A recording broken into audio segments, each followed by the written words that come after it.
নমস্কার বন্ধুরা, জিকে বাংলা জ্ঞান চ্যানেলে তোমাদের সকলকে স্বাগত। আশা করি তোমরা সকলেই ভালো আছো। আজকের প্রথম প্রশ্ন। এখনো পর্যন্ত অনেক মানুষই বিকেল হলে এক বাটি মুড়ি নিয়ে খেতে বসে পড়ে, কিন্তু ভারতের পশ্চিমবঙ্গের কোন জেলায় মুড়ি মেলা অনুষ্ঠিত হয়?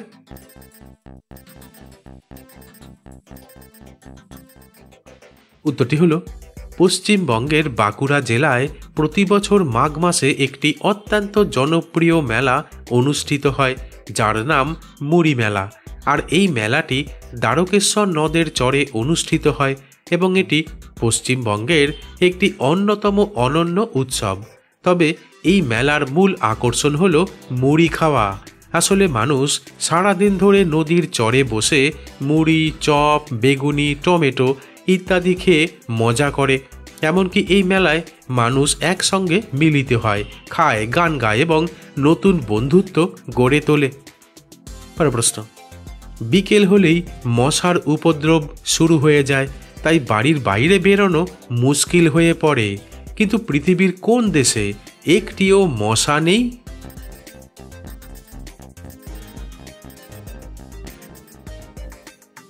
উত্তরটি হলো আইসল্যান্ড দেশে একটিও মশা নেই।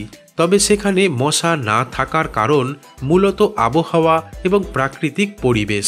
কারণ আইসল্যান্ডে তীব্র ঠান্ডা এবং দ্রুত পরিবর্তনশীল জলবায়ু রয়েছে, যা মশার বংশবৃদ্ধিতে বাধা দেয়। প্রশ্ন। সাধারণত শীতকালেই অধিকাংশ মানুষ জল কম পান করে, কিন্তু কোন কারণে প্রস্রাবের রং হলুদ হয়ে পড়ে? বন্ধুরা, প্রশ্নগুলি ভালো লেগে থাকলে লাইক করে দিও।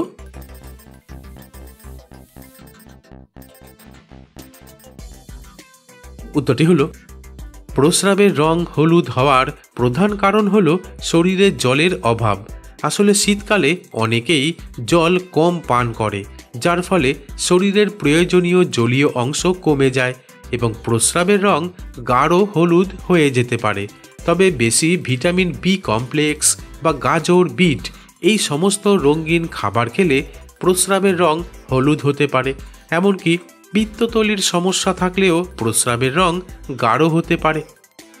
প্রশ্ন। মানুষের বুদ্ধি কত বছর পর্যন্ত বৃদ্ধি পায়? বন্ধুরা, ঠিক এইরকম আরও অজানা নতুন নতুন প্রশ্ন উত্তর জানার জন্য আমার চ্যানেলটিকে সাবস্ক্রাইব করে দিও।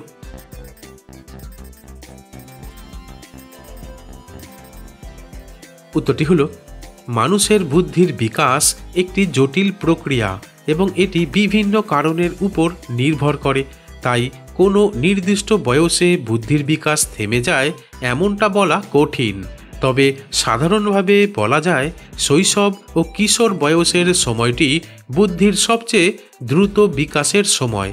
কারণ মস্তিষ্কের বিভিন্ন অংশের বিকাশ, শেখার ক্ষমতা বৃদ্ধি, ভাষা দক্ষতা অর্জন প্রায় সব কিছুই এই সময়ের মধ্যেই ঘটে।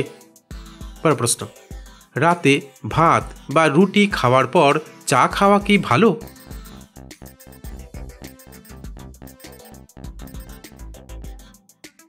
উত্তরটি হলো রাতে খাওয়ার পর চা খাওয়া স্বাস্থ্যের জন্য ক্ষতিকর হতে পারে।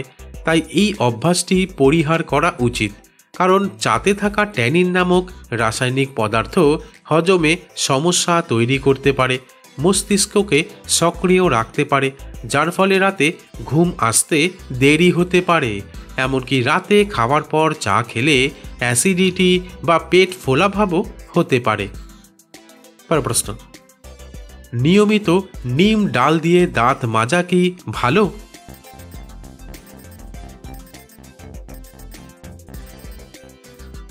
উত্তরটি হলো নিম ডাল দিয়ে দাঁত মাজা একটি প্রাকৃতিক এবং উপকারী পদ্ধতি হতে পারে, বিশেষত যদি এটি সঠিকভাবে এবং সীমিতভাবে ব্যবহার করা হয়। তবে এটি আধুনিক দাঁতের যত্নের বিকল্প নয়, কারণ নিয়মিত নিম ডাল ব্যবহারের পাশাপাশি দিনে 2 বার টুথপেস্ট দিয়ে ব্রাশ করাও গুরুত্বপূর্ণ। প্রশ্ন। মেথি ভেজানো জল নিয়মিত খাওয়া শুরু করলে শরীরে কি পরিবর্তন লক্ষ্য করা যায়?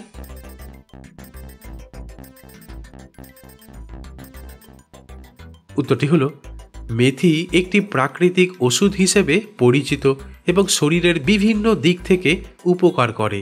তাই নিয়মিত মেথি ভেজানো জল খেলে রক্তে শর্করার মাত্রা নিয়ন্ত্রণে সাহায্য করে, ফ্যাট বার্ন করতে সাহায্য করে, হজম শক্তি উন্নত করে এবং কোষ্ঠকাঠিন্য দূর করে, চুল পড়া কমায় এবং নতুন চুল গজাতে সাহায্য করে। তাছাড়া ত্বকের ব্রণ ও ফুসকুড়ি কমায়। প্রশ্ন, সবথেকে দামি মোবাইল ফোন হিসেবে আইফোনকে বলা হয়, কিন্তু পৃথিবীর কোন দেশে আইফোন ব্যবহার নিষিদ্ধ?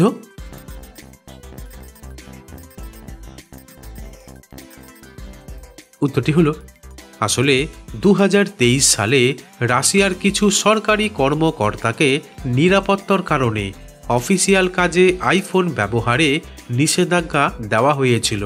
তবে সাধারণ মানুষের জন্য আইফোন ব্যবহারে কোনো বাধা নেই। প্রশ্ন, পৃথিবীর কোন দেশে এখনো পর্যন্ত সোনার কয়েন প্রচলিত রয়েছে?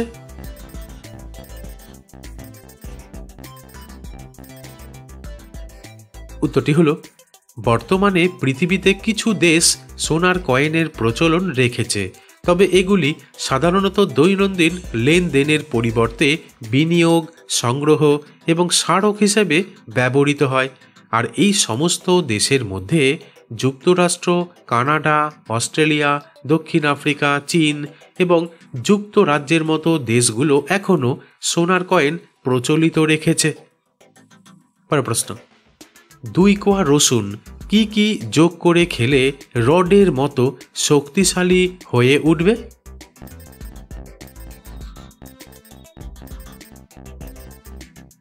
উত্তরটি হলো 2 কোয়া কাঁচা রসুন, সামান্য কালো জিরা আর 1 চামচ মধু যোগ করে খেলে। প্রশ্ন, আমরা খাবারের স্বাদ নেওয়ার জন্য জিভ আগিয়ে দেই, কিন্তু কোন প্রাণী তার জিভ মুখের বাইরে পার করতে পারে না?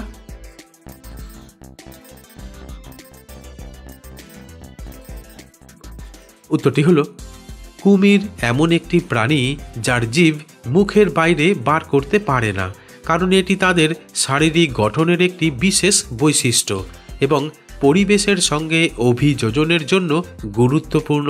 আসলে কুমিরের জিভ তার মুখের নিচের অংশে একটি পাতলা ঝিল্লি বা মেমব্রেন দ্বারা যুক্ত থাকে, তাই জিভ মুখের বাইরে বের হয় না। বন্ধুরা, যেখানেই শেষ করছি, পরবর্তী ভিডিওতে নতুন কিছু তথ্য নিয়ে হাজির হব।